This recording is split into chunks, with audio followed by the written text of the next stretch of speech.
Isang kapamilya at PBB personality may bagong milestone. Netizens nag-react, tingnan ng mga detalye.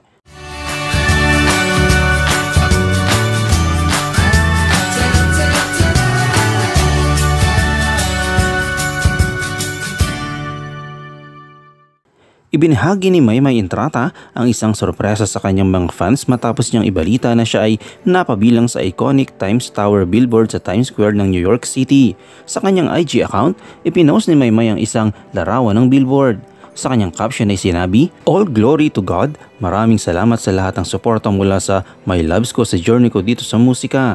Di ko akalaing magkaka-billboard ako sa New York City. Thank you at Spotify PH, at Spotify Asia for making this possible po."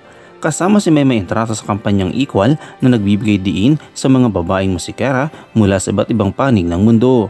Kaugnay pa rin kay Maymay Entrata, nitong nakaraan ngang June sa kanyang guesting sa Magandang Buhay ay hindi itinago ni Maymay Entrata ang sayang nararamdaman sa relasyon nila ng Canadian boyfriend niyang si Aaron Haskell. Ito ay sa kabila ng magkakalayo sila, nakabase sa Canada si Aaron habang si Maymay ay nandito sa Pilipinas. Sa panayam ni Maymay sa Magandang Buhay ng ABS-CBN ng June 5, ibinahagi niya kung paano nila hinaharap ni Aaron ang kanilang relasyon habang sila ay malayo sa isa't isa. Pag-amin ng kapamilya singer-actress, aniya, sobrang hirap po ng LDR, hindi po talaga madali. Hanga umano si Maymay sa pinapakita at pinapadamang effort sa kanya ni Aaron.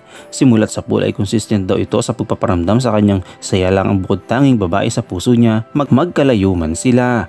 Aniya, parang kung walang maturity sa relationship, hindi po talaga mag-work yung LDR. Siya po ay sobrang consistent niya talaga na magbigay ng time. Sobrang OA, pero 24/7 kami nagtatawagan. Kahit nagtatrabaho siya, nandyan lang ako natutulog or ako nandito, siya natutulog. Hanggat mag-meet yung time namin saka kami mag-uusap or mag-movie.